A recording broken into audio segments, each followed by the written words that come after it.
இந்த சரீரத்துல உங்களோட ஆவியை பெற்றிருக்கிறோம். கணவர் நீங்க நம்புறது சிக்கலா இருக்கலாம். ஏன் எங்களோட வாழ்க்கை அப்படி இல்லையே, நாங்க அன்றாடம் தவறு விடுறோமே, நாம எங்களிடத்துல ஒரு அறிகுறியையும் காணவில்லையே என்று நாம சிந்திக்கிறபடியால நம்மால விசுவாசிக்க நம்ப முடியாம இருக்கிறோம். அதனால நாம பொய்ய நம்புகிறோம், சாத்தானுக்கு இடம் கொடுக்கிறோம். பைபிள் சொல்லுது, தேவன் நம்மை அவருடைய ஆலயமாக மாற்றியிருக்கிறார். இயேசு நம்மை அவருடைய பரிசுத்தாவி வாசம் பண்ணும் ஆலயம். நன்றி இயேசுவே. தகப்பனே நன்றி. இங்க இருக்கிற ஒவ்வொருவருக்காய் நன்றி செலுத்துகிறோம். ஒவ்வொருவரையும் நீங்க ஆலயமாக மாற்றி ஒவ்வொருவருக்குள்ளேயும் பரிசுத்தாவியினர் நீங்க வாசம் பண்றதுக்காக நன்றி செலுத்துகிறோம். நாம் எல்லாரும் எங்களோட அவயங்களை கிறிஸ்துவின் அவயங்களாக அவருடைய நீதிக்கு நாம் ஒப்பு கொடுக்கிறோம். எத்தனை சொல்லுங்க, நான் அவருடைய நீதிக்கு முன்னே பாவம் என்கின்ற ஒரு நபருக்கு அடிமையா இருந்தோம். சோ அதனால நாம நித்தமும் ஆக்கினை தீர்ப்பு அல்லது குற்ற உணர்வுகளோட தான் நம்முடைய ஆராதனை, நம்முடைய ஜெபம் இருக்கு. ஆனா இப்ப இயேசு சொல்றார், உங்களுடைய அவயங்களை நீதியின் அவயங்களாக, கிறிஸ்துவால் பரிசுத்தமாக்கப்பட்ட அவயங்களாக அவருக்கு ஒப்பு கொடுத்து ஆராதிச்சீங்கன்னு சொன்னா உங்களுடைய சரீரம் இன்னும் பலனடையும், ஆரோக்கியமடைவேன். சத்தியத்தினால நீங்கள் விடுதலையாக்கப்படுவீங்க. நன்றி இயேசுவே. தகப்பனே உங்களுக்கு நன்றி செலுத்துறோம். எங்களுக்குள்ள வாசமா இருக்கிறதுக்காக நன்றி. நன்றி. உங்களோட சத்தியத்தை நம்புகிறோம், சத்தியத்தை நேசிக்கிறோம். எல்லா துதி கன மகிமையை உங்களுக்கு செலுத்துகிறோம் இயேசுவின் மூலமாய். ஆமேன். எத்தனை பேருக்கு போன கிழமை நான் கொடுத்த செய்தி உங்களுக்கு ஞாபகம் இருக்குது? அது கணக்க பேசினான், அதை சுருக்கமா நான் உங்களுக்கு திரும்ப சொல்ல வாஞ்சிக்கிறேன். அதாவது மிகவும் அடிக்கடி பாவிக்கப்பட்ட வசனம், அதாவது பாவத்துக்கு நாம் இனி அடிமை அல்ல, பாவம் எங்களை மேற்கொள்ளாஸ். ஆமேன்.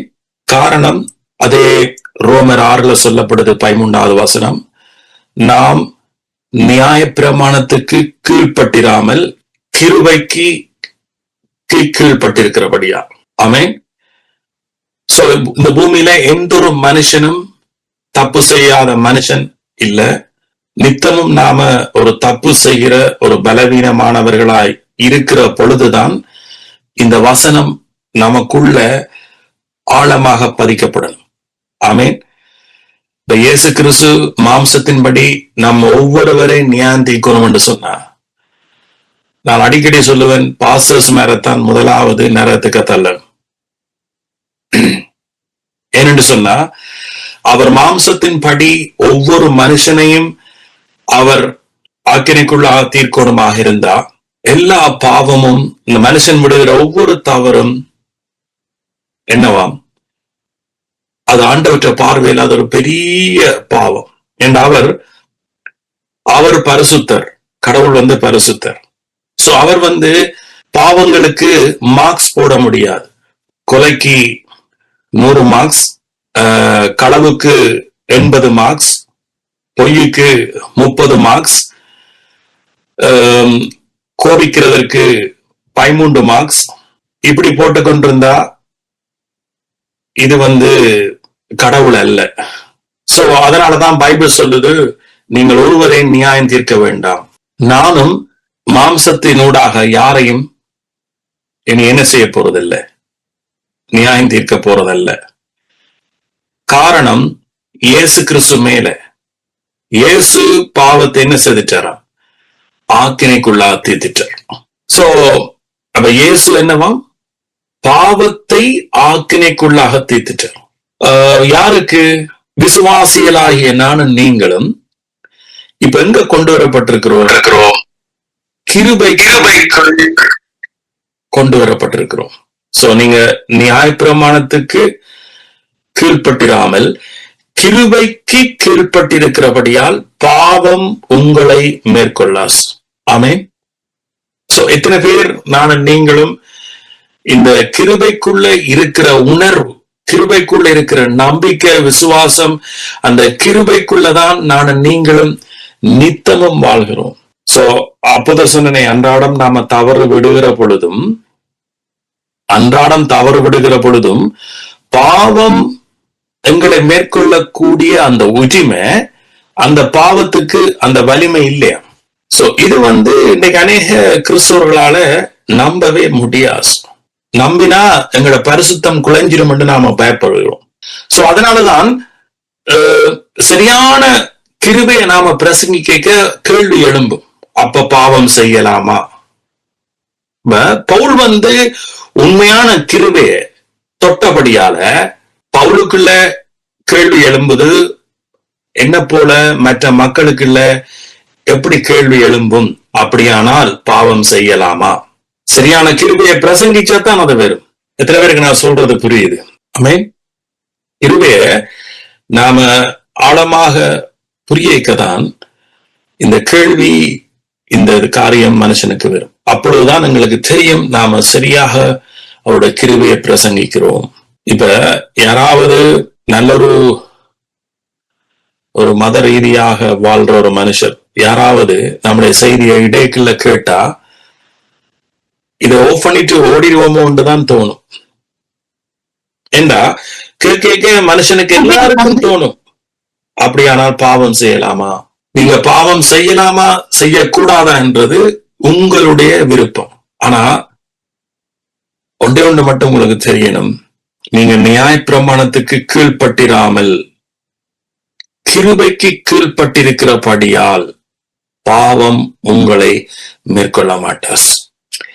இப்ப ரிலிஜியஸ் மத ரீதியான மக்கள் எப்படி செய்வார்கள்டா, பாவத்தோடு போராடி கொண்டிருப்பார்கள். ஆனா இயேசு பாவத்தை ஆக்கினைக்குள்ளாக தீர்த்திட்டார். நான் சொல்லல, திரும்ப அந்த வசனத்தை எடுப்பீங்களா? ரோமர் 8:2 வாசிப்போமா? ரோமர், கிறிஸ்து இயேசுவினாலே ஜீவனுடைய ஆவியின் பிரமாணம் என்னை பாவம் மரணம் என்பவைகளின் பிரமாணத்திலிருந்து விடுதலை ஆக்கிற்றே. ஆவியினுடைய பிரமாணம். யாருடைய ஆவியினுடைய? இயேசு கிறிஸ்துவனுடைய ஆவியினுடைய பிரமாணம்.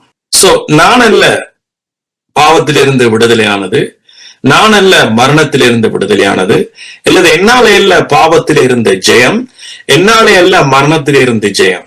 சோ இந்த பாவம் மரணம் என்கின்ற அந்த ரெண்டுக்குள்ளையும் தான் மனுஷனுக்கு வந்த சகல தீமைகளும்.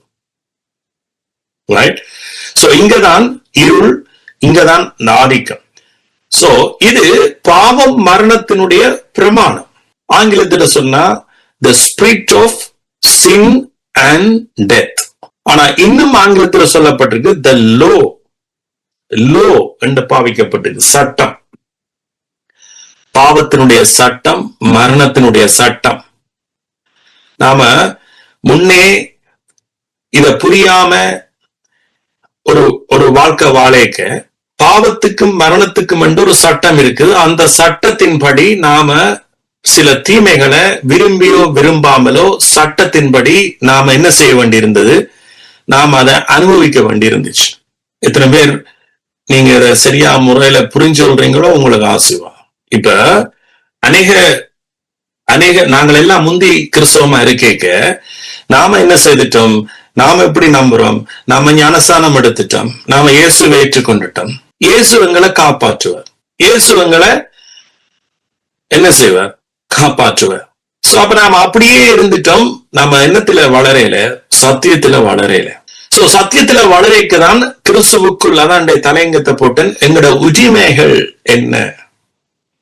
எங்களுக்கு கிடைச்ச உரிமை, எங்களுக்கு கிடைச்ச விடுதலைகள் என்ன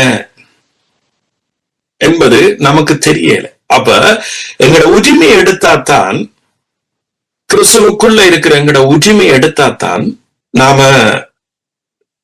வியாதியையோ அல்லது தரித்திரத்தையோ அல்லது இருளின் அதிகாரங்களையோ நாம் என்ன செய்ய முடியும்? இயேசு ஏற்கனவே மேற்கொண்டிருக்கிறார். ஆனா நாம உரிமை எடுத்தாத்தான் நாம எங்களோட வாழ்க்கையில அதை மேற்கொள்ளலாம். சோ நமக்குள்ள இருக்கிற பரிசுத்த ஆவியானவர் என்ன செய்யறார்? எங்களை அந்த அறிவுக்குள்ள கொண்டு வர, அதற்குத்தான் சுவிசேஷம். பரிசுத்தாவி நீங்க விசுவாசிச்ச உடனேயே பரிசுத்தாவியை பெற்றுக்கொள்றீங்க. அவர் உங்களுடைய சரீரத்துக்குள்ள சரீரம் உங்களுடைய ஆலயம் என்று சொல்லப்படுது. ரைட்? சோ நீங்க பரிசுத்த ஆவியை பெற்றுக்கிறீங்க. அப்ப நமக்குள்ள இருக்கிற ஆவியானவர் சாவுக்கேதுவான நம்முடைய சரீரங்களை அவர் உயிர்ப்பிக்கிறார். அப்ப எப்படி ஒரு மனுஷன் பரிசுத்தாவி இருக்கிறத நம்பாட்டிக்கு எப்படி சாவுக்கேதுவான நம்முடைய சரீரங்களை நமக்குள்ள இருக்கிற பரிசுத்தாவி உயிர்ப்பிக்க முடியும்? இந்த வசனத்தை நான் திரும்ப திரும்ப திரும்ப படிக்கிற பொழுது முன்னே ஒரு காலம் நாம் நினைச்சோம், ஓகே பரிசுத்தாவி நமக்குள்ள இருக்கிறார், நாம கடைசி நேரங்கள்ல மரிச்ச பிறகு நாம புதிய சரீரத்தை பெறுறது குறிச்சுதான் இங்க பேசப்படுது. சோ அது எல்லாருக்கும் தெரிஞ்ச விஷயம் தானே. இயேசு நாம மரிச்சாலும் நாம உயிரோட எழும்புவோம் என்று தெரியும். அதை இங்க எழுதையில சாவுக்கேதுவான சரீரம், சாவுக்கேதுவான சரீரம் தான் நம்முடைய சரீரம். ஒரு கட்டத்துல நாம எல்லாரும் மரிக்க போறோம். அதுக்கல்ல நமக்குள்ள இருக்கிற பரிசுத்த ஆவியானவர், அந்த உயிர்ப்பிக்கு அல்ல நமக்குள்ள இருக்கிற பரிசுத்த ஆவியானவர். அன்றாடம் உங்களோட வாழ்க்கையில உங்களோட சரீரம் என்னவாம்? அவருடைய ஆலயமாய் இருக்கிறபடியால, உங்களுடைய சரீரம் அவருடைய ஆலயமாய் இருக்கிறபடியால நமக்குள்ள இருக்கிற the spirit of law, அந்த ஆவியினுடைய சட்டம் என்னன்னு சொன்னா நம்முடைய சாவுக்கு எதுவான சரீரங்களை அது உயிர்ப்பிக்கும். ஆமென். ஏனென்று சொன்னா இயேசு கிறிஸ்து நமக்கு ஜீவனாக இருக்கிறார். அவர் சொன்னார், அவருடைய வாக்குத்தத்தம் என்ன? அவர் மூலமாக நாம பரிபூர்ணமான நித்திய ஜீவன், பரிபூர்ண வாழ்க்கையை நமக்கு என்ன செய்றார்? தருகிறார். அது சந்தோஷம், சமாதானம் பொருந்திய, நீடிய ஆயுசு பொருந்திய வாழ்க்கை. சோ அப்ப அந்த வாழ்க்கை நமக்குள்ள கிரியை செய்யணும்டா நமக்கு என்ன தேவை? அவருடைய ஆலயமாகிய சரீரம் தேவை. சோ உங்களுக்கு இயேசு வாழ்ந்த காலத்துல தெரியும், இயேசு மத்தேயு 21 அவர் ஆலயத்துக்கு அடிக்கடி போவார். சோ அவர் ஆலயத்துக்கு அடிக்கடி போனதால இன்றைக்கு ரிலிஜியஸ் பீப்புள், அதாவது மத ரீதியான மக்கள் என்ன யோசிக்கிறார்கள்டா, ஆலயத்துக்கு போறது மிக முக்கியம் என்று. ஆனா இயேசு ஏன் ஆலயத்துக்கு போனாருண்டா, உலகத்தில் இருக்கிற ஆலயம் அல்ல இயேசுனுடைய ஆலயம். இயேசு சொன்னார், அந்த ஆலயத்தை காட்டி சீஷர்கள் அந்த ஆலயத்தினுடைய மகிமையை குறித்து பேசினார். அப்ப இயேசு சொன்னார், நீங்கள் இதை பார்க்கிறீங்களே, இந்த மனுஷன் கையினால கட்டப்பட்ட ஆலயத்தினுடைய மகிமையை நீங்க பார்க்கிறீங்களே, ஆனா இதுல ஒரு கல்லு மேல் ஒரு கல் இல்லாதபடி இதெல்லாம் இடிஞ்சு போகும். ஆனா நான் கட்டுவன் ஆலயம், அது 3 நாளைக்குள்ள கட்டுவன். அந்த மகிமையை அல்லது அந்த ஆலயத்தை எந்த மனுஷனாலும் இடிக்க முடியாது. சோ அந்த ஆலயம்தான் இன்றைக்கு எங்களுடைய சரீரம். மனுஷனுடைய பார்வைக்கு எங்களுடைய சரீரம் ஒரு அசுத்தமாயும் பாவம் போலதான் தெரியும். ஆனா பைபிள் அப்படி சொல்லவே இல்லை. உங்களுடைய ஆலயம் வாசிப்போமா இருக்கா? ஏன் நான் இந்த சப்ஜெக்ட் இதுக்குள்ள கொண்டு வரேன்னு சொன்னா, you should know your rights. உங்களுக்கு தெரியணும் உங்களுடைய உரிமை என்ன. நீங்க யார் கிறிஸ்துவுக்குள்ள? உங்களோட ஆவி மட்டுமா பரிசுத்தம்? உங்களோட ஆத்மா மட்டுமா தேவனால கண்காணிப்பில் இருக்குது? இல்ல, உங்களோட சரீரம் தேவனால் ஆலயமாக தெரிஞ்சு கொள்ளப்பட்டிருக்கிறது. சோ அதற்கான வசனத்தை நான் திரும்ப அடிக்கடி நீங்க கேட்டாலும் கூட திரும்ப திரும்ப நீங்க என்ன செய்யணும்? சத்தியத்தின் ஊடாக உங்களை பரிசுத்தமாக்கி கொள்ளணும். நீங்க ஏற்கனவே அவரால் பரிசுத்தமாக்கப்பட்டுட்டீங்க. ஆனா உலகம் இன்றைக்கு உங்களை திரும்ப திரும்ப திரும்ப சுய நீதிகள், சுய அல்லது லீகலிஸ்டிக், அதாவது மத ரீதியான போதனைகள் அல்லது உங்களுடைய சொந்த முயற்சி, இவைகளினால இந்த உலக கரை என்று சொல்லப்படும். இதனால உங்களை என்ன செய்யுது? உலகம் திரும்ப அசுத்தர்களாக மாற்றுது, திரும்ப பாவத்தோடு போராட வைக்குது. ஆனா சத்தியம் எங்களை திரும்ப என்ன செய்யுதான்? அவருக்குள் எங்களை ஊன்ற கட்டது புதுப்பிக்குது. சோ அப்பொழுது நாம் என்ன செய்ய முடியும்? சாத்தானை ஜெயிக்க முடியும். சோ ஆகவே இந்த 1 கொரிந்தியர் 3:16, நீங்கள் தேவனுடைய ஆலயமாய் இருக்கிறீர்கள் என்றும் தேவனுடைய ஆவி உங்களில் வாசமாய் இருக்கிறது என்றும் அறியாமல் இருக்கிறீர்களா? சொல்லுங்க. அநேகர் நாம இன்னும் போராடி கொண்டே இருப்போம், பரிசுத்தாவியோட இன்னும் போராடி கொண்டே இருப்போம், பரிசுத்தாவிக்காக ஜெபம் பண்ணி கொண்டே இருப்போம், எங்களோட சரீரங்களை கழுவி கொண்டே இருப்போம். காரணம் நாம எல்லா குப்பையும் நாம் என்ன செய்யறோம்? தினமும் கேட்டுக்கொண்டே இருக்கிறோம். ஆனா வசனத்துல நாம நிலைச்சு நிக்கிறேன். சோ வசனம் என்ன சொல்லுது? யாரு கொரிந்து சபை? எப்படி கொரிந்து சபை எப்பேற்பட்ட சபை என்றது நீங்க படிச்சு பாருங்க. அவங்க செய்யாத தப்புக்கள் இல்ல.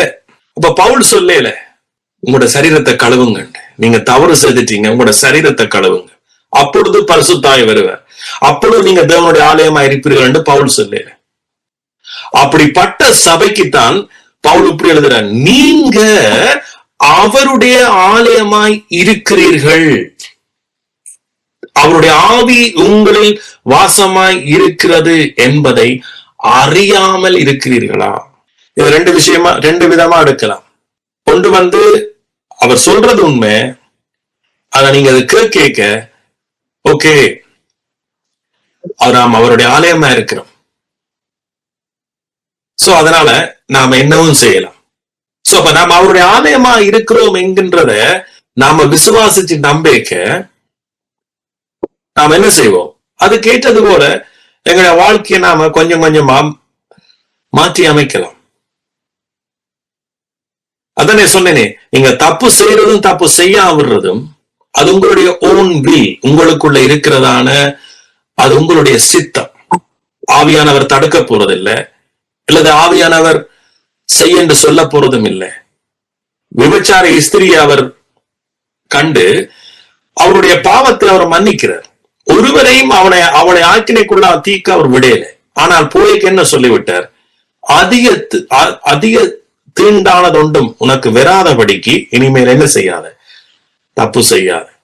நாம பாவம் செய்யறது தப்பு செய்யறதால இயேசுடைய ரத்தமோ அல்லது அவருடைய மரணமோ ஒன்றும் குற்றப்படுத்த போறதில்லை. இயேசு பாவத்தை ஆக்கினைக்குள்ளா தீர்த்ததும் பாவத்தை மட்டுமல்ல, மனுஷனுடைய சகல அக்கிரமத்தையும் சகல பாவங்களையும் அவர் சிலுவையில தன்மேல எடுத்துக்கொண்டு அவருடைய ரத்தம் எங்களுக்கு முழு மன்னிப்பையும் முழு ரட்சிப்பையும் தந்து எங்களை ரட்சிப்பு எங்களை விட்டு எடுபடாத அளவுக்கு இயேசுனுடைய ரத்தம் இன்னும் நமக்காக பரிந்து பேசிக் கொண்டிருக்கிறதையும் அது உண்மை, அதை மாற்றவே முடியாது. ஆமென். சோ ஆனா அதற்காக இயேசு சொல்ல முடியுமா? ஓகே, எனக்கு விருப்பம் நீங்க தப்பு செய்யறது, சோ அதனால போய் திரும்ப செய்யன்னு சொல்ல முடியாது. அப்ப அவர் என்ன சொல்றார்? அவளை மன்னிக்கிறார். சோ புதிய உடன்படிக்கையில இன்னும் சொல்லப்படுது, எங்களுக்கு அட்வொகேட்டர் மத்தியஸ்தர் இன்னும் நமக்காக என்ன செய்யறாராம்? பரிந்து பேசிக்கொண்டே இருக்கிறார். சோ அதனுடைய அர்த்தம் என்ன? நாம் அன்றாடம் விடுகிற தப்புக்காக இயேசு பரிந்து பேசிக்கொண்டே இருக்கிறார். சோ அதனாலதான் தைரியமா வசனம் எழுதப்பட்டிருக்கு, பாவம் உங்களை மேற்கொள்ளாது. Don't give that right to the devil. நீங்க நீங்க நீங்க தப்பு விடுறது அது உங்களுடைய சித்தம், ரைட்? தப்பு விடுறது நம்முடைய சித்தம், தேவனுடைய சித்தம் அல்ல. ஆனா நீங்க அவருடைய பிள்ளையா இருக்கிறீங்கன்றதை மறந்துறேன், அது ஒரு நாளும் மாற போறது இல்லை. நீங்க அவருடைய நீதியா இருக்கிறத அது உங்களுடைய உரிமை, அது இயேசு உங்களை, அது எங்களுக்கு கிடைச்சதான தெய்வீக சொத்து. இது எல்லாத்துக்கும் காரணம் இயேசு. அவர் எங்களை அப்படி நேசிச்சு, பாவியா எங்களை நேசிச்சு எங்களுக்கு ஒரு புதிய அந்தஸ்தை, புதிய ஒரு இடத்தை, புதிய ஒரு ஸ்தலத்தை, புதிய ஒரு பார்வையை, புதிய ஒரு வாழ்க்கைய, புதிய ஒரு நோக்கத்தை, புதிய புதிய காரியங்களை, புதிய வெளிச்சத்தை எங்களோட வாழ்க்கைக்கு தந்திருக்கிறார். அது மாற போறதில்லை. அவருடைய உடன்படிக்கை ஒரு நாளும் மாறாது. அவர் தன்னுடைய உடன்படிக்கைக்கு உண்மை உள்ளவர். இன்றைக்கு கிறிஸ்தவர்களோ அல்லது உலகத்தில் இருக்கிற மக்களோ பாவம் செய்கிறபடியால அவருடைய சத்தியத்தை நாம பொய்யாக்க முடியாது. சோ அதனாலதான் கிருபையாக பவுல் போதிச்சார். நீங்க எப்படி இருந்தாலும் நீங்க என்ன குற்றப்படுத்துங்க, பிரச்சனை இல்லை. நீங்க ஓகே, நான் பிரசங்கிக்கிற பொழுது ஓகே பாவம் செய்யலாமோ என்று நீங்க கேட்டாலும் பரவாயில்லை. ஆனா உண்மை என்னன்னு சொன்னா இதுதான் உண்மை. நாம கிருபையை போதிக்காட்டிக்கும் சரியாக பாவம் செய்கிறவன், தப்பு விடுறவன் விடத்தான் போறான். தப்பு விடாம எந்த ஒரு மனுஷனும் வாழ முடியாது முடியாது முடியாது. சோ அதனாலதான் கிருபையை போதிக்கிறோம். சில பேருக்கு அது லைசன்ஸ் போல இருக்கலாம், பரவாயில்லை, லைசன்ஸ் எடுத்தாவது நீங்க பாவத்தை செய்யுங்க, அது இன்னும் பரவாயில்லை. ஆனா சிலர் நினைக்கிறாரு லைசன்ஸ் எடுக்காட்டிக்கு நாம பிசாசை ஜெயிக்கலாம். நோவே. பாவத்துக்கும் மரணத்துக்கும் என்ன இருக்கு? சட்டம் இருக்கு. அது உங்களை சும்மா விடாது, அது மனுஷனை சும்மா விடாது. இயேசு நம்ம நேசிக்கிறபடியாலதான் இந்த உலகத்துல நீங்க உலகத்தை விட்டு கடந்து போகும் மட்டும் பாவம், அந்த கொடுமை, அந்த பிசாசு, அந்த வியாதி, அந்த வறுமை, அந்த தரித்திரம், அந்த அவனுடைய இருள், அவனுடைய சாபம் ஒரு தன்னுடைய பிள்ளைகளை பிடிக்க கூடாது என்பதற்காகத்தான் அவர் பாவத்தை ஆக்கினைக்குள்ளாக தீர்த்து விசுவாசத்தின் ஊடாக, நம்பிக்கை ஊடாக பிசாசனுடைய அதிகாரங்களை மேற்கொள்ள,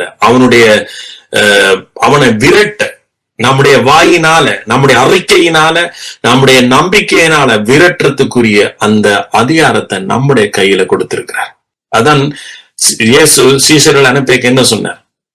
சர்ப்பங்களை மிதிக்கவும் பிசாசனுடைய அதிகாரங்களை மேற்கொள்ளவும் நான் உங்களுக்கு என்ன தருகிறேன்? உங்களுக்கு நான் அதிகாரத்தை தான். அப்ப இந்த சீஷர்கள் எல்லாம் எந்த ஒரு தப்பும் விடாம வாழ்ந்த மக்களா சீஷர்கள்? பேதுருண்ட விளையாட்டு தெரியும் தான் உங்களுக்கு. உலவுக்கு இயேசுவோட இருந்து உலகத்துக்கு அற்புதத்தை செய்துட்டு பேதுருட்ட கேட்டாங்க, நீங்க இயேசுவோட இருந்தீங்களோ? ஐயோ, எனக்கு அவரை தெரியவே தெரியாது, நான் கண்டதே இல்லை. நீங்க நினைக்கிறீங்க பைபிள் எழுதின மாதிரி தான் பேதுரு காய்ச்சிருப்பாரு. பேதுரு நாம நீங்கள் எல்லாம் மனுஷர்கள் தான். பேதுரு எப்படி காய்ச்சிருப்பார்? ஐயோ, அந்த மனுஷன் எனக்கு தெரியவே தெரியாது, அப்படித்தான் சொல்லியிருப்பார். அந்த மனுஷன் எனக்கு தெரியவே தெரியாது. அப்படி மறுதளிச்சவர்கள். பவுல் சொல்லுகிறார், பாவிக்கே பிரதான பாவி நான் தான் என்று சொல்றேன். பாவிக்கிலே பிரதான பாவியாக இருந்தேன் ஒரு காலம் என்று அவர் சொல்லல, நிகழ்காலத்தை குறிச்சு பேசுறார். என்னன்னு சொன்னா, அப்ப அப்படி சொன்னோன்னு நாங்க நினைக்க கூடாது பவுல் பக்கா பாவி, அப்படியே பவுலை போல நாங்களும் ஒரு பாவியா இருப்போம். இல்ல, அவனுக்கு தெரியும் பாவம் என்கின்ற ஒரு காரியம் என்று விரைக்கல, ஒரு சின்ன துளி செய்தாலும் கூட ஒரு உலகத்தில் இருக்கிற அத்தனை மக்களையும் கொன்ற பாவத்துக்கும் சமன். பாவம் என்று வந்தா, அதான் ஸ்டார்ட்லயே சொன்னேனே, இந்த பாவத்துக்கு இந்த மார்க்ஸ் போடலாம், அந்த பாவத்துக்கு அந்த மார்க்ஸ் போடலாம் என்று கதைக்கு இடமே இல்லை. சோ அந்த பார்வையில, அந்த அடிப்படையில தான் பவுல் சொல்லுகிறார், பிரதான பாவினா, ஆனா நான் கிறிஸ்துவால தான் நிலை நிற்கிறேன், நான் இந்த சத்தியங்களை அறிஞ்சபடியால தான் நிலை நிற்கிறேன். சோ அந்த தைரியத்துலதான் பவுல் சகலதையும் ஜெயங்கொண்டார். அவருக்கு கடைசியாக வந்த மரணம் அது தேவன் நியமிச்சது, ரைட்? கடவுளாவது அனுமதிச்சது. அது எல்லாத்தையும் நாம விசாரிக்க போனா நீங்க குழம்புவீங்க, ஏன் அப்ப கிருபைக்குள்ள அவரை நியமிச்சாருன்ட்டு. அவர் எல்லாரையும் நியமிக்கலையே, என்னையும் உங்களை நியமிச்சாரா?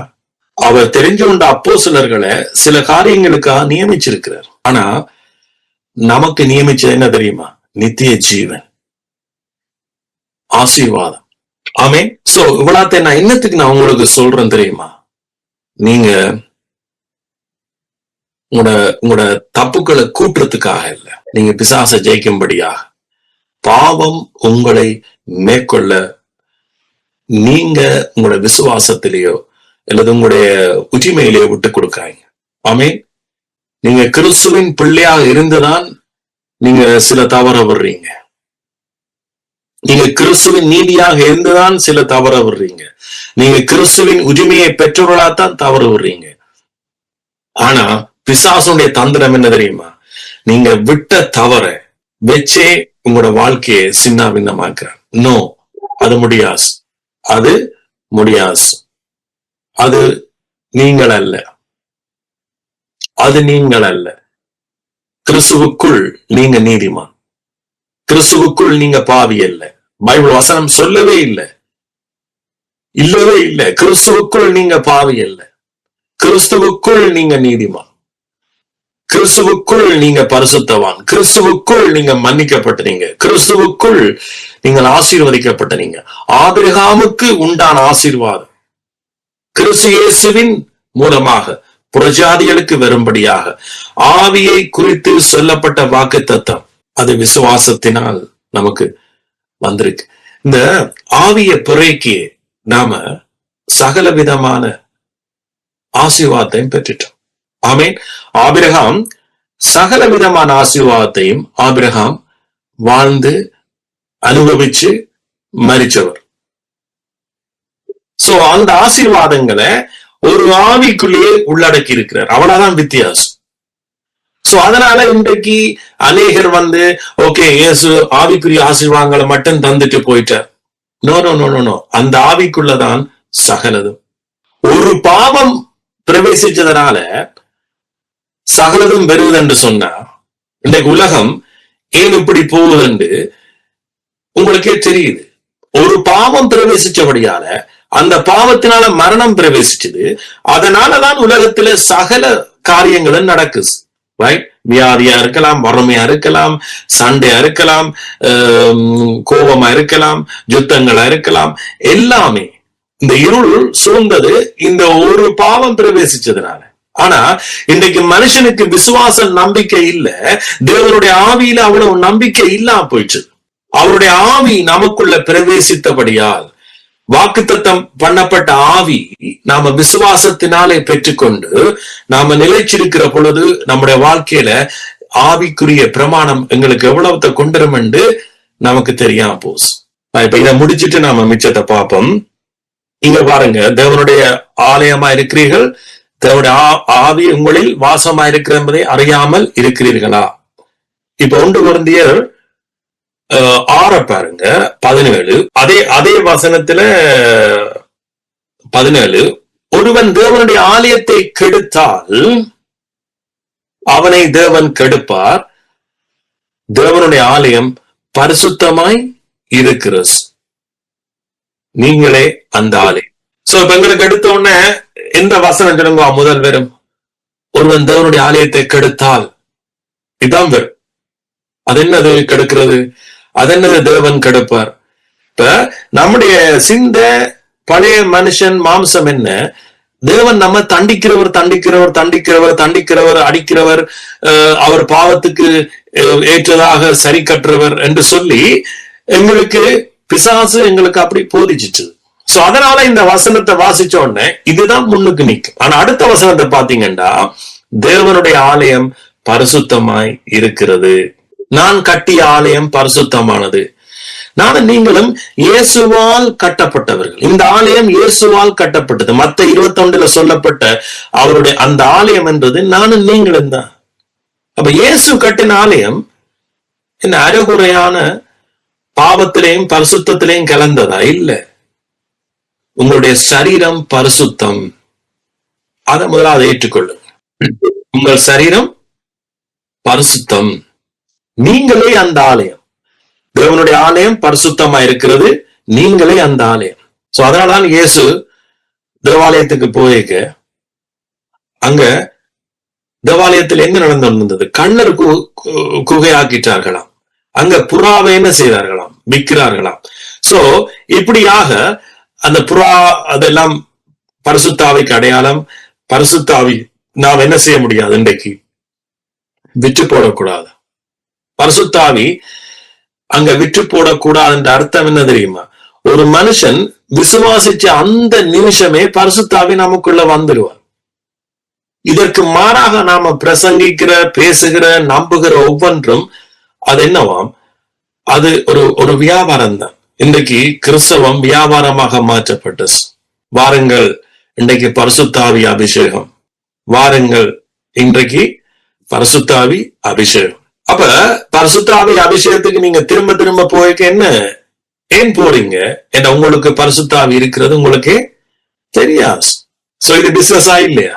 தேவனுடைய ஆலயத்தை கெடுக்கிறவன இதுதான் அவருடைய கெடுப்பு. இதுதான் அவர் சொல்ற, ஒருவன் தேவனுடைய ஆலயத்தை கெடுத்தால், நீங்களே உங்களுடைய ஆலயத்தை கெடுக்கிறீங்க, ஆனா மற்றவர் கெடுப்பார், இன்னொருத்தர் கெடுக்க முடியும்.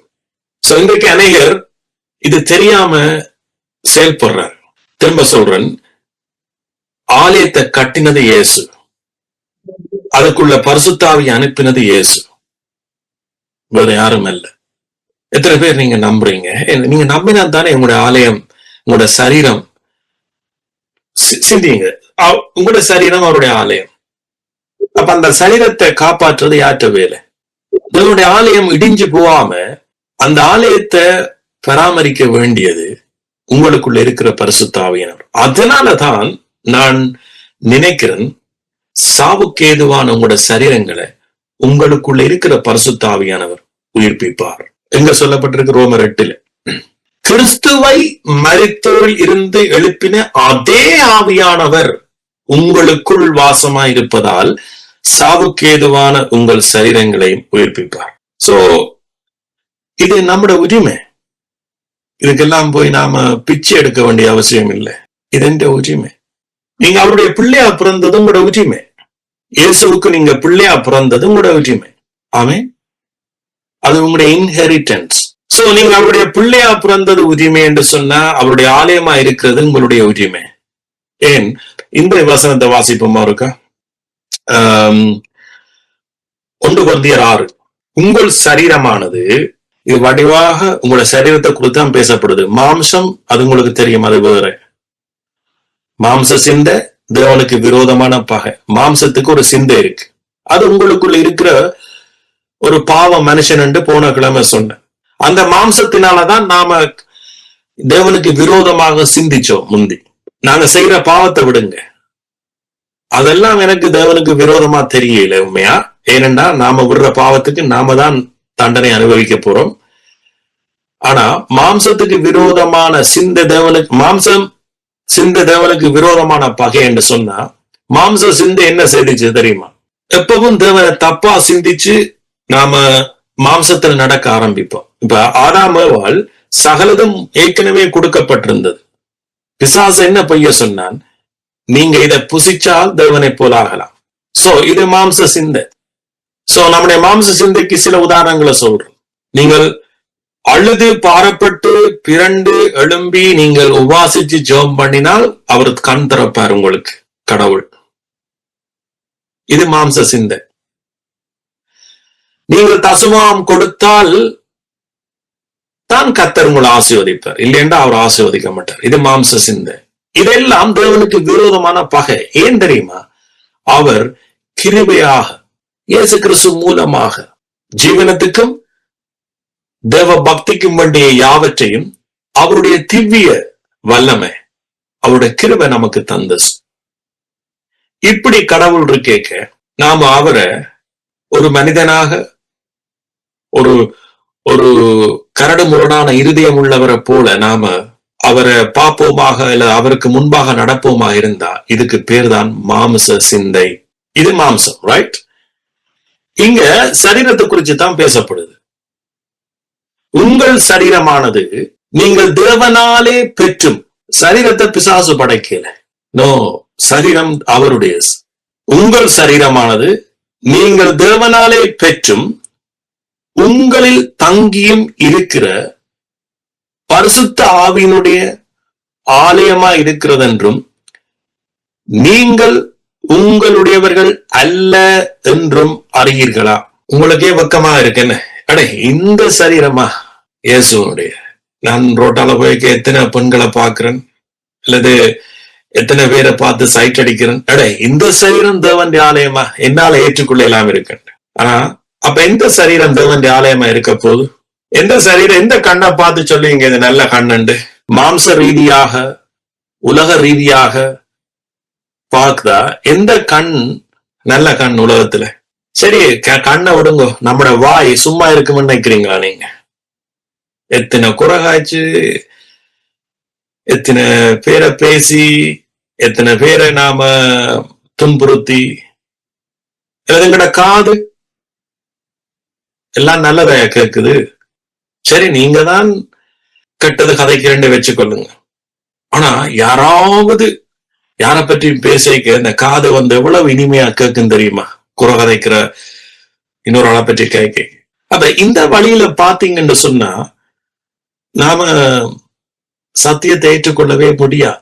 ஆனா ஏற்றுக்கொள்ளணும். ஏன்னா பைபிள் சொல்லுது, உங்கள் சரீரம் நீங்கள் தேவனாலே பெற்றும் உங்களில் தங்கி இருக்கிற பரிசுத்த ஆவியினுடைய ஆலயமாய் இருக்கிறது என்றும் நீங்கள் உங்களுடையவர்கள் அல்ல என்றும் அறியீர்களா? ஆமீன். சோ இப்ப இங்க இவைகள் எல்லாத்தையும் கேட்க நாங்க கூட கூட கூட கூட நாம என்ன செய்யணும்? எங்களோட உரிமையை எடுத்துக்கொள்ளணும். சேம் டைம் அதே நேரத்துல இப்படி நாம நம்பிக்கொண்டு போய்க்க எங்களை அறியாமலே நாம் என்ன செய்வோம்? நாம தேவனுடைய ஆலயமா இருக்க நாம் ஏன் தேவையில்லாம மற்றவனை பற்றி கதைக்கணும்? நாம் ஏன் தேவையில்லாம எங்களோட சரீரத்தை அசுத்தத்துக்கு ஒப்பு கொடுக்கணும் என்கின்றதான சிந்தை உங்களுக்குள்ள விரைக்குள்ள எங்களோட லைஃப்ல மாற்றங்களை நாம கொண்டு வரலாம். ஒளிய கொண்டு வர்றமோ கொண்டு வரலையோ, உண்மை என்னன்னு சொன்னா நீங்க அவருடைய ஆலயம் தான். இன்றைக்கு அவருடைய ஆலயம், நாளைக்கு தப்பு செய்தோம்னா நீங்க அவருடைய ஆலயம் அல்ல. இல்ல இன்றைக்கு பரிசுத்தாவி இருக்கிறார், நாளைக்கு நீங்க தப்பு செய்யற பரிசுத்தாவி உங்களை விட்டு ஓடி போயிட்டார், திருப்பி நீங்க அவரை கூப்பிடணும். சோ என்ன செய்தா நீங்க அவரை கூப்பிடலாம். சோ அப்ப பரிசுத்தாவி வாரதும் போறதும் உங்களோட ஆலயம் இடிக்கிறதும் திருப்ப கட்டுறதும் ஆலயம் இடிக்கிறது, இது அம்பளிமாக்காத மாதிரி தான் இன்னைக்கு அநேகர் நம்பிக்கொண்டிருக்கிறார். நீங்க இந்த ரைட்ஸ் எடுக்கே உங்களை அறியாம எத்தனை போகும் தெரியுமா உங்களை விட்டு? இப்ப பாருங்க, இந்த இயேசுனுடைய கதையை நான் சொல்றேன். இப்ப இயேசு அங்க போறார் ஆலயத்துக்கு. இந்த மத்தேயு 21 எடுத்து வாசிப்போமா? மத்தேயு 21 12வது வசனம், 21:12. இயேசு தேவாலயத்தில் பிரவேசித்து ஆலயத்திலே விற்கிறவர்களும் கொள்ளுகிறவருமாகிய யாவரையும் வெளியே துரத்தி. சோ எத்தனை பேர் உங்களோட ஆலயத்துக்கு இருக்கிறத நீங்க வெளியே துரத்த பாக்குறீங்க? இன்றைக்கு உங்களுக்கு இந்த ரைட்ஸ் இருக்கு. வெளியே துரத்தி காசுக்காரருடைய பலகைகளையும் புறா விற்கிறவர்களுடைய ஆசனங்களையும் கவிழ்த்து, என்னுடைய வீடு ஜெப வீடு என்னப்படும் என்று எழுதியிருக்கிறது, நீங்களோ அதை கள்ளர் குகையாக்கினீர்கள் என்றார். இப்ப நீங்க நினைக்கிறீங்க இயேசு அங்க போய் ஆலயத்துல தானே தண்டினார். எஸ், பழைய உடன்படிக்கையில இவன் இயேசு சிலுவையில தான் புதிய உடன்படிக்கை ஆரம்பிச்சது. ஆனா இயேசுன்ற காலத்துல பழைய உடன்படிக்கையில இருந்து ஆலயத்தை தான் அவர் ஏன் பழைய உடன்படிக்கையில ஆலயம் அங்க கொடுக்கப்பட்டது, சாலமோன் ஆலயம் கட்ட சொன்னது என்றெல்லாம் உங்களுக்கு முந்தைய மெசேஜ் எடுத்திருக்கு. அதெல்லாமே புதிய உடன்படிக்கை எங்களுடைய ஆலயத்துக்கு ஒப்பனையாகத்தான் அங்க சொல்லப்பட்டது. ஏன்னா அந்த ஆலயத்துலதான் பழைய உடன்படிக்கையில இயேசு என்ன செய்தார்? அங்க வாசம் பண்ணினார். மூலஸ்தானத்துல பரிசுத்த ஸ்தலத்துல அவர் வாசம் பண்ணுவார். அங்க பரிசுத்தம் குலைஞ்சா பழைய உடன்படிக்கையில அங்க தேவன் வாசம் பண்ண முடியாது. ரைட்? அப்ப அங்க ஆலயம் என்றா என்னத்துக்கு? புதிய உடன்படிக்கையில எப்படி அவர் வாசம் பண்ண போறா அதுக்கு ஒரு மாதிரியா நாளடைவுல அவர் என்ன செய்தார்கள்? அத வியாபார ஸ்தலமாக மாற்றிட்டார். சோ அப்ப அவருக்கு கோபம் வந்துச்சு. எல்லாத்தையும் புறா விற்கிறவர்கள ஆசனம் எல்லாம் கவிழ்த்து என்னுடைய வீடு ஜெப வீடு என்னப்படும் என்று எழுதியிருக்கிறது. சோ அன்றைக்கு அநேகர் நீங்க யோசிப்பீங்க, அப்ப புதிய உடன்படிக்கையில நான் ஜெபிச்சு கொண்டே இருக்கணும். அவர் பழைய உடன்படிக்கையில அதை கோட் பண்ற, என்னுடைய வீடு ஜெப வீடு என்னப்படும். இன்றைக்கு என்னவாம்? பரிசுத்தாவி நமக்குள்ள வாசமா இருக்கிறார். பரிசுத்தாவி வாக்கு கடங்காத பெருமூச்சுக்களோடு நமக்காக வேண்டுதல் செய்கிறார். அவர் ஜெபிக்கிறார் நமக்காக. அந்த நம்பிக்கையே நமக்கு இல்லை. சோ அதானே ஒட்டு மொத்தமா கிறிஸ்தவ வாழ்க்கை என்பது அறிகிற அறிவினாலதான் நமக்கு இளைப்பாறுதல் வரும், சும்மா வராது இளைப்பாறுதல். சோ அப்ப இங்க என்னுடைய வீடு ஜெப வீடு என்று சொன்னா அவர் என்னுடைய வீட்டுக்குள்ள தானே ஜெபம் வீடு. சரி, நீங்க அப்படி பார்த்தால் சோ அப்படி பார்க்கலாம். புதிய உடன்படிக்கையில அவர் சொல்றார், உங்களுக்காக எங்களுக்காக வாக்கு கடக்காத பெருமிச்சோட பரிசுத்தாவி ஜெபிக்கிறாராம். சோ அப்ப நீங்க நம்புற விதமா நம்பினா right believing will produce right living. நீங்க நம்புற விதமாக நம்பினீங்கன்னு சொன்னா உங்களோட வாழ்க்கை வளர்ந்துட்டே போகும், செழிச்சுட்டே போவேன். அப்பதான் பரிசுத்தாவி உங்களுக்குள்ள கிரியை செய்ய ஆரம்பிப்பார். ஆமே. சோ பரிசுத்தாவி ஜெபிக்க ஜெப பாரம்ன்றது எங்களுக்கு இல்லாம போயிடும். முந்தி நாம மாம்சத்துல ஒரு கிறிஸ்தவ வாழ்க்கை என்ன செய்வோம்? நாம எங்களுடைய ஜெபத்தாலதான் இயேசுவையே நகர்த்தி கொண்டு தெரிஞ்சிருப்போம். நான் ஜெபிக்காட்டிக்கு அவருக்கு கண் தெரியாது, காது கேட்காது. நான் ஜெபிச்சாத்தான் அவர் ஒரு காரியத்தை எழும்பி செய்வார் என்ற மாதிரி தான் நாம ஜெபிச்சோம். ஆனா பைபிள் சொல்லுது, இயேசு கிறிஸ்து மூலமாய் நமக்கு ஜீவனத்துக்கும் தேவ பக்திக்கும் வேண்டிய யாவற்றையும் அது கொடுத்திருக்கு. ஆனா எங்களுக்கு அந்த அந்த சத்தியத்தினால வருகிற உரிமை, அதனால வருகிற நம்பிக்கைகள் எங்களுக்கு இல்லாம போய்க்கதான் பிசாசோட நமக்கு என்ன செய்ய முடியாது, எதிர்க்க முடியாது, அல்லது எங்களுடைய ஆசீர்வாதங்களை நாம என்ன செய்ய சுதந்திரிக்க முடியாம இருக்கு. அப்ப இயேசு கிறிஸ்து அந்த இடத்துல அவர் கோபப்பட்டு காரணம் என்ன? ஆலயம் நான் என்னத்துக்காக பழைய உடன்படிக்கையில நான் உங்களுக்கு ஆலயத்தை நான் உங்களுக்கு கட்ட சொன்னேன், அதுல என்னத்தை நான் மையப்படுத்தினேன், நீங்க அதெல்லாத்தையும் விட்டுட்டீங்க, அதனாலதான் கோவிச்சார். இன்றைக்கு எங்களுக்குள்ள வாசம் பண்றதையும், இன்றைக்கு அவர் எங்களுடைய ஆலயத்தை பரிசுத்தமாக்கினதையும் அதை வச்சுத்தான் அவர் அந்த இடத்துல கோபமாயின. சோ நீங்களோ அதை கள்ளர் குகையாக்கினீங்க. பிசாசு என்ன? திருடவும் கொல்லவும் அழிக்கவும் என்று வேறொன்றுக்கும் வரான். சோ அப்ப அவர் என்ன செய்தார்? ஆலயத்துல இருந்த எல்லாத்தையும் கள்ளர்களை, காடியர்களை என்ன செய்யறார்? வெளியேற்றார். சோ இன்றைக்கு நானும் நீங்களும் என்ன செய்யணும்? எங்கட ஆலயத்தையும் கெடுத்த எல்லாத்தையும் நாம் என்ன செய்யணும்? வெளியேற்றணும். நாங்க பிள்ளையா விளங்கி கொண்ட சத்தியங்கள், பிள்ளையா விளங்கி கொண்ட காரியங்கள் எல்லாம் எங்களை என்ன அழிக்கவும் கொல்லவும் தான் வந்து, ஒன்றும் எங்களுக்கு ஜீவனை கொடுக்க வரையில. ஆனா நீங்க இன்றைக்கு உண்மையை நீங்க இப்ப உரிமை எடுத்தபடியாது, நீங்க யார் என்ற உண்மையை நீங்க அறிஞ்சிட்டீங்க, நீங்க அவருடைய ஆவியை பெற்றிருக்கிறீங்க. நீங்க உங்களுக்குரியவர் அல்ல, நீங்க தேவனுக்குரியவர். அவர் தான் உங்களுடைய சரீரத்தை உண்டாக்கினவர், அவர் தான் உங்களுடைய சரீரத்தை தன்னுடைய ஆலயமாக பரிசுத்தமா மாற்றிருக்கிறார். சோ இதுதான் உங்களுடைய ஆலயத்தை நீங்க என்ன செய்ய போறீங்க? கிளீன் பண்ண போறீங்க. நீங்க ஏற்கனவே பரிசுத்தமா இருக்கிறீங்க, நீங்க ஏற்கனவே அவருடைய பிள்ளையா இருக்கிறீங்க, நீங்க ஏற்கனவே அவருடைய ஆவியை பெற்றிருக்கிறீங்க. ஆனா உங்களுடைய சிந்தனைகளுக்கு கொண்டு வரப்பட்ட எல்லா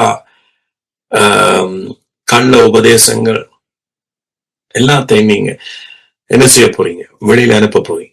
இப்ப நம்ம பார்த்துதான் ஒரு காலம் கிருபையின் உபதேசம், கள்ள உபதேசம் பண்ணுவாங்க. பிசாசுடைய தந்திரம் இதுதான். பிசாசு இப்படித்தான் ஒரு வீட்டுக்குள்ள ஒளிச்சிருப்பான். அநேக கிறிஸ்தவருக்கு பிசாசு இப்படித்தான் ஒளிச்சிருக்கு.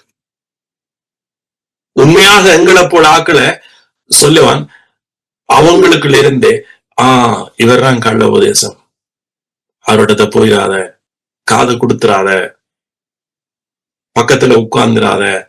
இப்படிதான் நாங்கள் முன்னே இருந்தாங்க. என்ன இல்லையா?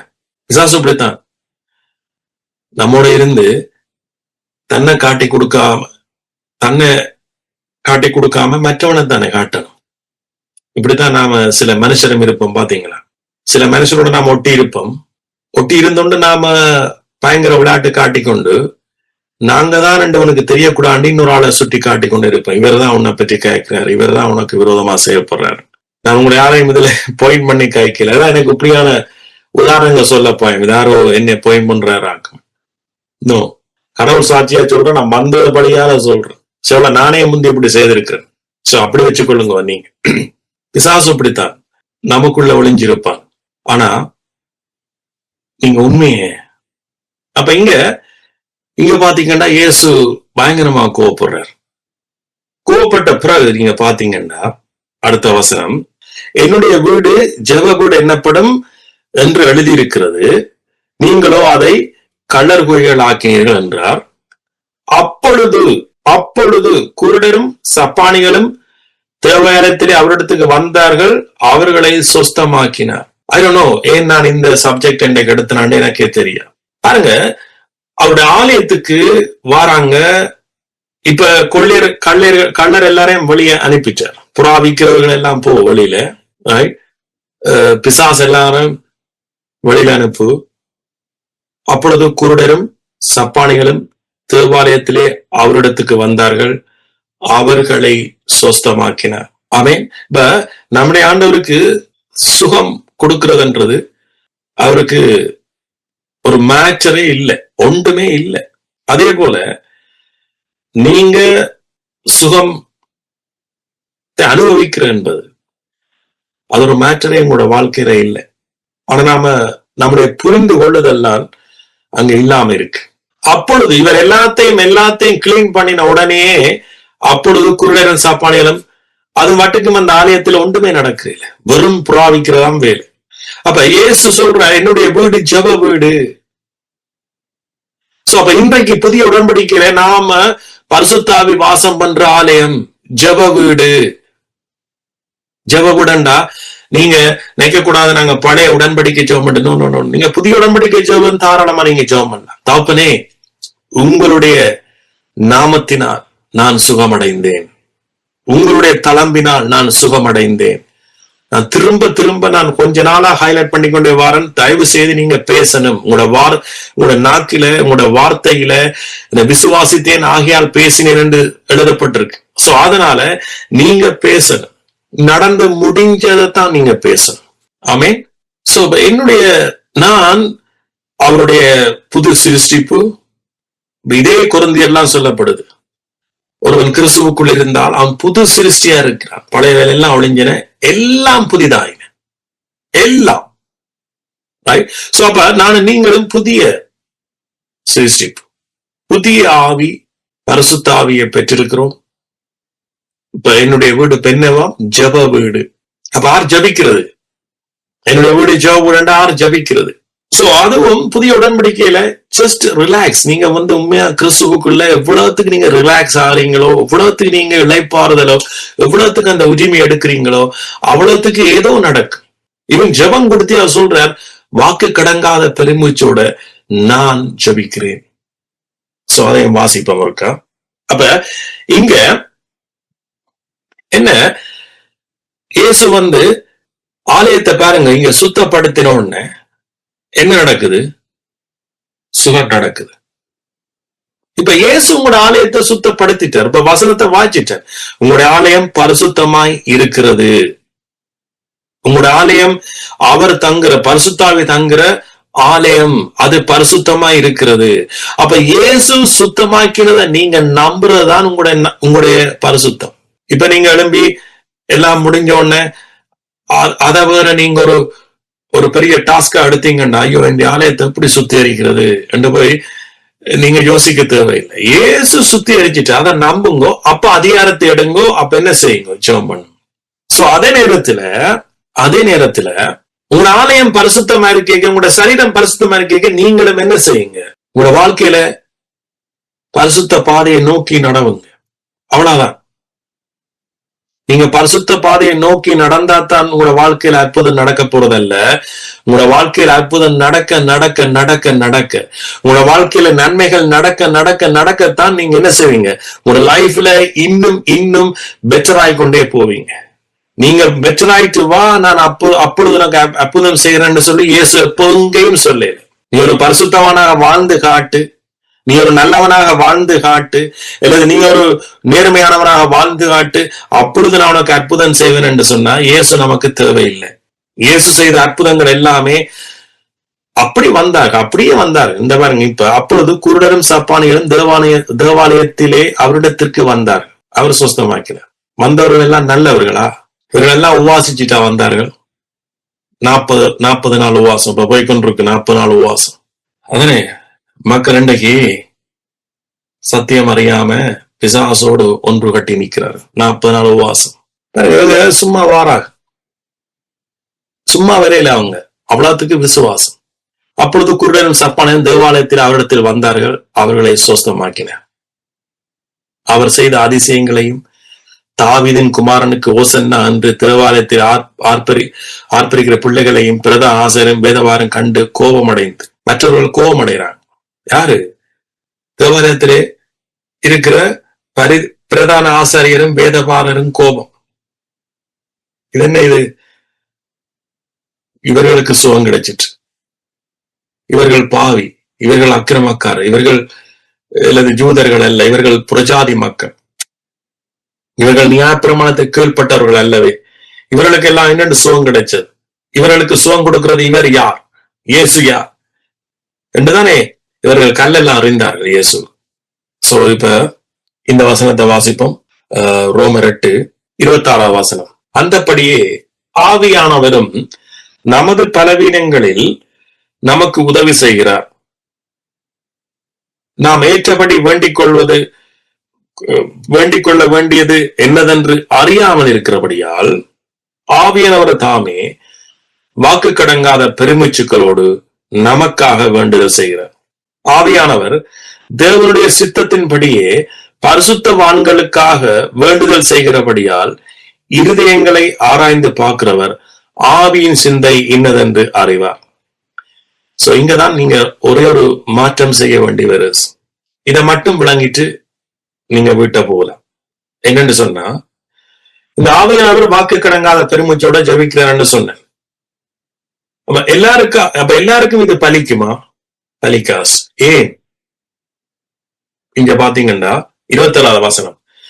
ஆவியானவர் தேவனுடைய சித்தத்தின்படியே பரிசுத்தவான்களுக்காக வேண்டுதல் செய்கிறபடியால் இருதயங்களை ஆராய்ந்து பார்க்கிறவர் ஆவியின் சிந்தை இன்னதென்று அறிவார். ஆவியின் சிந்தை இன்னதென்று அறிவார். ஆவியின் சிந்தையில இருக்கிறவங்களுக்கு தான் பரிசுத்த ஆவி ஜபிக்கிற ஜெபம் பலன் செய்யப்போம். அப்ப ஆவியின் சிந்தை என்றா என்ன பிரதர்? நாங்க ஒரே பரிசுத்த வாழ்க்கையை வாழ்ந்து இருக்கிற அதைத்தான் சொல்றாரா? இல்ல, மாம்ச சிந்தையும் ஆவியும் சிந்தையும் உங்களுக்கு சரியா விளங்கணும். மாம்ச சிந்தையை குறித்து ஏற்கனவே சொல்லிட்டேன். ஆவியின்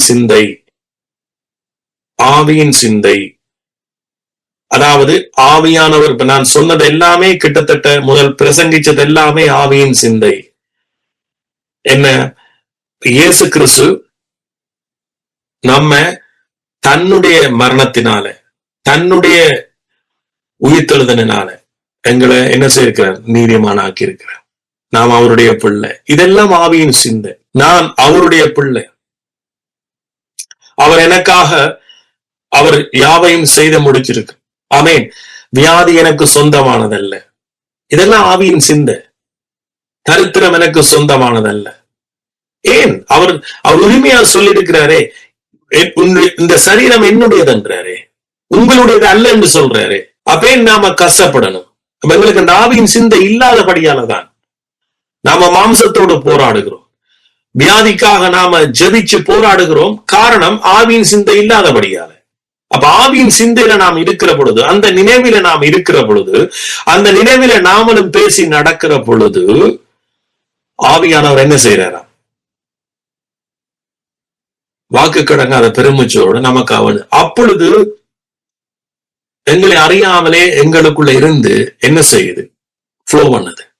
அடுத்த வசனம் பாருங்க. அன்றியும் அவருடைய தீர்மானத்தின்படி அழைக்கப்பட்டவர்களாய் தேவனிடத்தில் அன்பு கூறுவர்களுக்கு சகலமும் நன்மைக்கு ஏதுவாக நடக்கிறது என்று அறிந்திருக்கிறோம். சகலதும் நன்மைக்கு ஏதுவாக. இதை நீங்க தப்பா புரிஞ்சிடக்கூடாது. வியாதி நாம கொண்டு வருதுண்டா நன்மைக்கு ஏதுவாக ஆண்டவர் அனுப்பல. No no no no. வியாதி வந்தாலோ அல்லது வியாதி நம்முடைய சரீரத்துல இருந்தாலோ அது தேவனால வந்ததல்ல. ஆனா நன்மைக்கு ஏதுவாக நமக்குள்ள இருக்கிற ஆவியானவர் கிரியை செய்து கொண்டே இருப்பார். அப்ப நம்முடைய விசுவாசம் இருக்கேக்க என்னவா இருக்கும்? வியாதி நம்ம விட்டு ஓடி போயிடும். நாம் அவருடைய தீர்மானத்தின்படி தான் அழைக்கப்பட்டோம். உலகத்தில் இருக்கிற ஒவ்வொரு மனுஷனும் அவருடைய தீர்மானத்தின்படி அழைக்கப்பட்டது. ஆனா நாம ஏற்றுக்கொண்டிருக்கிறோம், மற்றவர்கள் ஏற்றுக்கொள்ள. நாம ஏற்றுக்கொள்ளைக்க அவரை நாம நேசிக்கிறோம். இப்ப இயேசுவை நாம் எப்படி நேசிக்க முடியும்? அவர் நம்ம ஏற்றுக்கொண்டதை நாம ஏற்றுக்கொள்ளைக்க அவரை நேசிக்கிறோம். கிருபையினால அவர் விசுவாசத்தை கொண்டுதான் ரட்சிப்பை கொடுக்கிறார். அப்ப நாம அதை ஏற்றுக்கொள்றோம். ரைட்? சோ ஏற்றுக்கொள்ளைக்க அவருடைய அன்பை நாம ஏற்றுக்கொள்றோம். அவருடைய அன்பை நாம ஏற்றுக்கொள்றதுதான் நாம் அவரை நேசிக்கிறது. அது மட்டுமல்ல, அவரை நேசிக்கிறேன்னு சொன்னா கடவுளை நேசிக்கிறோம் நேசிக்கிறோம் நேசிக்கிறோம் என்று சொல்லி எல்லாரும் சொல்லலாம். எல்லாரும் கடவுளை நேசிக்கிறோம் என்று மாம்சத்தில் நடக்கலாம். அவருடைய சத்தியத்தை நேசிக்கிறவன் மட்டும்தான். ஏன்னா அவர் வசனமா தான் இருக்கிறார், சத்தியமா தான் இருக்கிறார். அப்ப இயேசுவை நாம நேசிக்கிறேன்டா அவருடைய வசனத்தை நேசிக்கணும், சத்தியத்தை நேசிக்கணும். எனக்கெல்லாம் பைபிளை வாசிக்க, அவருடைய வசனங்களை வாசிக்கிறதுல பெரிய ஆர்வமும் பெரிய எதிர்பார்ப்பும் ஒரு அன்பும். சோ அப்பதான் ஆண்டவர் சொன்ன, இதுதான் நீ என்ன நேசிக்கிறதுக்குரிய அடையாளம். ஏன்னா நான் வார்த்தையா தான் இருக்கிறேன். கடவுள் வார்த்தையாத்தான் இருக்கிறான்னு பைபிள் சொல்லுது. அப்ப கடவுள் ஒரு உருவமாவோ இல்லது கடவுள் ஒரு வேற வடிவத்திலேயோ எங்கிற இடத்துல இல்ல அவரை நான் நேசிக்க, தொட்டு நேசிக்க. வார்த்தை மட்டும்தான் அவர். ஆமென். சோ அப்ப நீங்க உரிமை எடுத்து நீங்க என்ன செய்யுங்க, பேசுங்க. ஆமென். சோ இது அவர் கண்ணர் குகையாக்க விரும்பல நம்முடைய ஆலயத்தை. ஆமென். சோ அதனால அவர் பரிசுத்தப்படுத்தி இருக்கிறார். ஆமென். இயேசு சிலுவையில சிந்தின ரத்தம் பரிசுத்த மணவாட்டியாக, பரிசுத்த ஆலயமாக எங்களை என்ன செய்திருக்கா, மாற்றிட்டு. ஆமென். சோ அப்ப இங்க இனி அவருக்கு மற்றவருக்கு இடம் இல்லை. யாருக்கு? பிசாசுக்கு இடம் இல்லை. சொல்லுங்க, வியாதிக்கு இடம் இல்லை, தரித்திரத்துக்கு இடம் இல்லை. ஆமென். என்னுடைய ஆலயத்தை காக்குறது அவருடைய பொறுப்பு. ஆமென். ஆனா ஆவியின் சிந்தையோ நமக்குள்ள இல்ல. இப்ப நான் ஆவியின் சிந்தைய உங்களுக்குள்ள போட்டிருக்கிறேன். ஆமென். நீங்க யாருன்ற உண்மையை உங்களுக்குள்ள நான் போட்டிருக்கிறேன். ஆமென். கிறிஸ்து, இந்த ஆவியின் சிந்தை கிறிஸ்துவாலதான் நமக்கு வருது. கிறிஸ்து இல்லையேல் நாம இல்ல. கிறிஸ்து இல்லையேல் இந்த ஆலயம் இல்ல. கிறிஸ்து இல்லையேல் நமக்குள்ள பரிசுத்தாவி இல்ல. சோ மாறாக கிறிஸ்து சிலுவையில மரிச்சு உயிர் தெழுந்தபடியால் விசுவாசிக்கிற நாங்களும் அவருக்குள் நீதி, பரிசுத்தம், அவருக்கு ஞானம் எல்லாமே அவர். சோ ஆகவே இனி நம்ம பிசாசு என்ன செய்ய முடியாது, கொள்ளையிட முடியாது, பாவங்களை மேற்கொள்ள முடியாது. இயேசு கோபத்துல புறாவிக்கிற மேசை கிசை எல்லாம் தூக்கி எறிஞ்சது போல நீங்க என்ன செய்யுங்க, தூக்கி எறிங்கன்னா உங்களுக்கு அந்த அதிகாரம் இருக்கு. அது சொல்ற சர்ப்பங்களை மிதிக்கவும் பிசாசுடைய வல்லமைகளை மேற்கொள்ளும் நான் உங்களுக்கு அதிகாரம் தருறேன். அப்ப நீங்க அவருடைய பிள்ளை என்றபடியா ரோமர் 5:21 படி நீங்க என்ன செய்யுங்க, பேசுங்க. உஜிமை இருந்தா தான் பேசலாம். இப்ப நாளைக்கு நீங்க சொந்தமா ஒரு வீடோ இல்ல கார் வச்சுக்கிறீங்கன்னு வைங்க, ஒரு கள்ளன் வாரான்னு வைங்க. ஒரு கள்ளன் இந்த வீடை நான் பரிகரிக்க போறேன், இது என்னுடைய வீடு என்று சொன்னா நீங்க என்ன செய்வீங்க? வேட்டிய சாரத்தை கட்டியோ இல்லது சாரின் முந்தானைய முடிச்சு கொண்டோ நீங்க என்ன செய்ய, சண்டைக்கு போவீங்களா இல்லையா?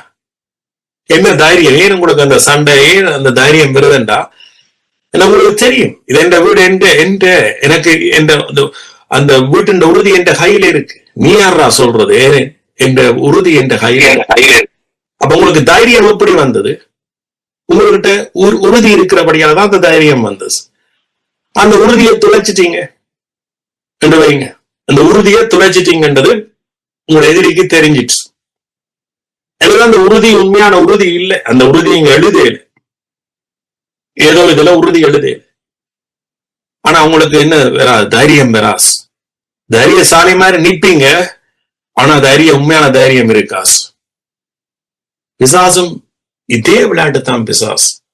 பிசாசுக்கு தெரியும் இவர்கிட்ட உறுதியே இல்லை, இவர் சும்மா நிக்கிற, இவர் கிறிஸ்தவர்னு சொல்லி இவர் சும்மா சேர்ச்சுக்கு போய் வாரா, ஆனா இவர்கிட்ட உறுதி இல்லை. சோ அதனாலதான் பிசாசு உங்களுடைய வாழ்க்கையில அவன் விளையாடுறான். ஆனா உண்மையாகவே சத்தியத்தின்படி அவனுக்கு அதிகாரம் இல்லை. அதிகாரம் உங்களோட கையில தான் இருக்கு. ஆமென்.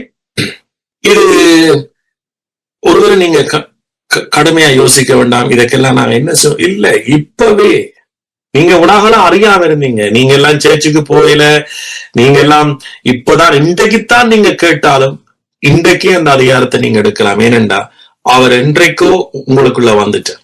ஆமென். கடைசியா இந்த வசனத்தோட நான் முடிக்கிறேன். கலாத்தியர் 3:13 மரத்திலே தூக்கப்பட்ட எவனும் சபிக்கப்பட்டவன் என்று எழுதியிருக்கிறபடி கிறிஸ்து நமக்காக சாபமாகி நியாயப்பிரமாணத்தின் சாபத்துக்கு நம்மை நீங்களாக்கி மீட்டு கொண்டார். நியாயப்பிரமாணத்தின் சாபத்துக்கு, அதானே ஆரம்பத்தில் சொன்னேனே, நாம நியாயப்பிரமாணத்துக்கு கீழ்பட்டிராமல் கிருபைக்கு கீழ்பட்டிருக்கிறபடியால் தான் பாவம் நம்ம மேற்கொள்ளாது. எங்களை கிருபைதான் எங்களை என்ன செய்து ஆளுகை செய்து. யாரு? கிருபைண்டா இயேசு. அப்ப கிருபை இயேசு ஆளுகை செய்தா, அப்ப கிருபை உங்களோட கிரியைக்கு ஏற்ற மாதிரி ஆளுகை செய்கிறீங்களே. கிருபை இயேசு கிறிஸ்து சிலுவையில செய்து முடிச்சதுக்கு ஏற்ற மாதிரி தான் ஆளுகை செய்யும். அதனாலதான் இன்றைக்கு நான் உங்களுக்கு ஓப்பனா சொல்றேன், நான் எல்லா ரீதியிலையும் நான் இன்றைக்கு கிருபையினாலதான் ஆசீர்வதிக்கப்படுறோம்.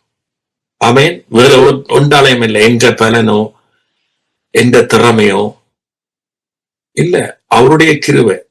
அவருடைய கிருபை வேலை செய்ய வழிகிட்டா யாரும் உங்களை என்ன செய்ய முடியாது, நிப்பாட்ட முடியாது. ஆமேன். பாருங்க அடுத்த வசனம். ஆபிரகாமுக்கு உண்டான ஆசீர்வாதம் கிறிஸ்து இயேசுவினாலே.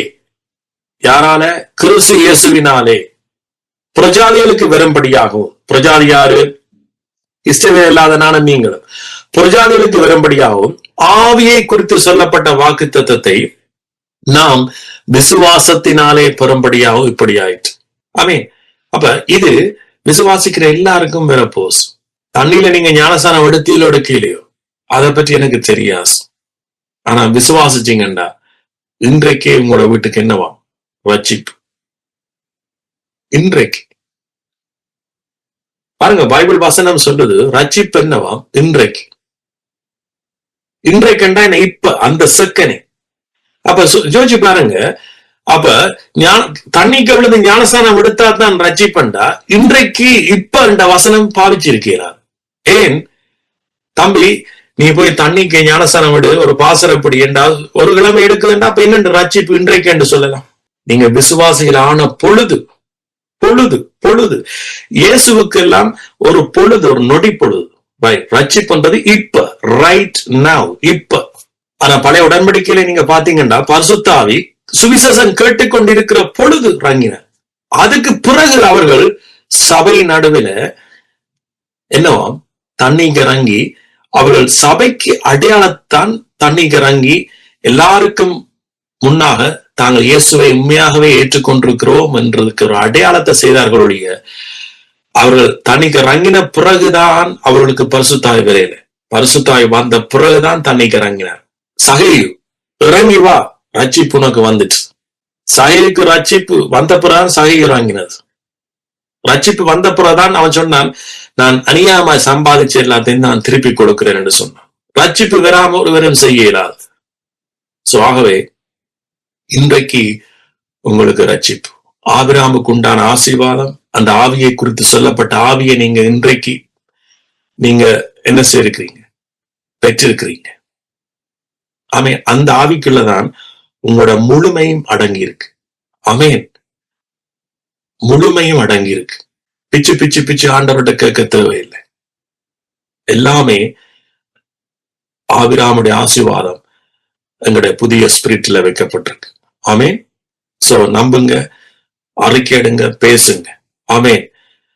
அதிகாரத்தை எடுங்க, வாழுங்க. ஆமேன். உங்களோட உரிமை எடுங்க, வாழுங்க. உரிமையை பேசுங்க. ஆமேன்.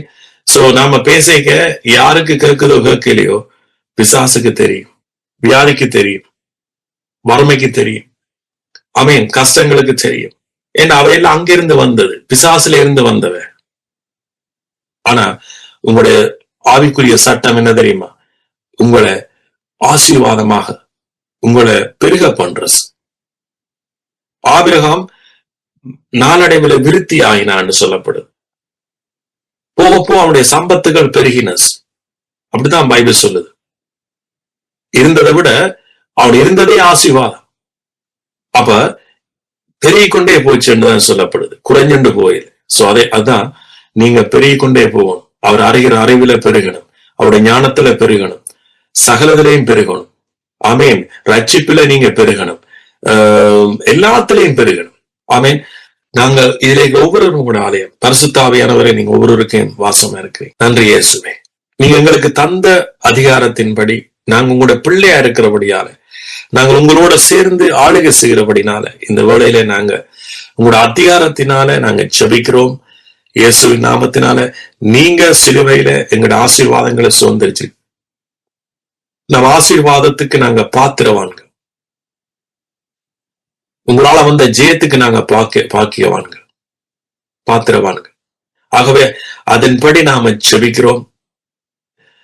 உங்களோட இந்த சரீரங்கள் உங்களோட ஆலயமா இருக்கிறபடியால அந்த சரீரங்கள் இன்னும் உங்களுடைய பரிசுத்தத்தினால தெய்வீக சுகங்களையும் ஆசீர்வாதங்களையும் பலன்களையும் பெற்றுக்கொள்ளட்டும். நாங்கள் முன்னே எங்களோட ஆத்துமாக்களுக்கு கண்காணிப்பும் மேய்ப்பெரும் இல்லாத ஒரு இடத்துல இருந்தோம். இப்பொழுதோ நானும் நீங்களும் எங்கட ஆத்துமாக்கள் உங்களுக்கு கீழே வந்திருக்கிறது, கண்காணியானவருக்கு மேய்ப்பரின் கீழே வந்திருக்கிறது. சோ ஆகவே நீங்களே எங்கட ஆத்துமாக்களை இன்னும் சந்தோஷத்தினாலும் சமாதானத்தினாலும் வழிநடத்தீர்களா? நன்றி இயேசுவே.